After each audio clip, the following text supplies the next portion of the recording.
வணக்கம். இன்னைக்கு தமிழ் சினிமாவுடைய வரலாற்றில் ஒரு மிகப்பெரிய ஒரு விழா நடந்துக்கிட்டு இருக்கு.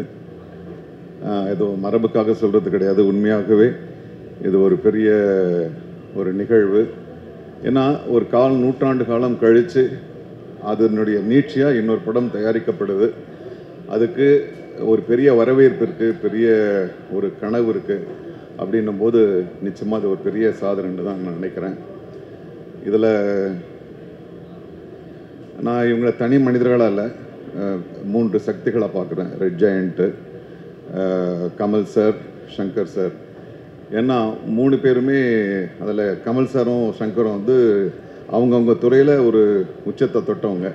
இன்றைக்கி நம்ம பேசுகிற pan Indian film or global film அதெல்லாம் வந்து அவங்க அப்போவே அந்த வார்த்தைகள் வர்றதுக்கு முன்னாலேயே பண்ணிகிட்ருக்காங்க. அவங்கள இணைச்சி இந்த ஒரு பெரிய ஒரு வரலாற்றை உருவாக்குற ரெட் ஜெயண்ட்டுக்கும் இதில் ஒரு ஈக்குவலான பங்கு இருக்குது. ஸோ உங்களை மாதிரியே நானும் ரொம்ப எதிர்பார்ப்போடு காத்துக்கிட்டு இருக்கேன். இந்த துறை சார்ந்தவனாக இல்லை, இந்த தமிழ்நாட்டுடைய ஒரு கடைசி ரசிகன் எப்படி காத்துக்கிட்டு இருக்கானோ அந்த படத்துக்காக நானும் காத்துட்ருக்கேன். வாழ்த்துக்கள். நன்றி. சரி, மன்னிக்கணும்.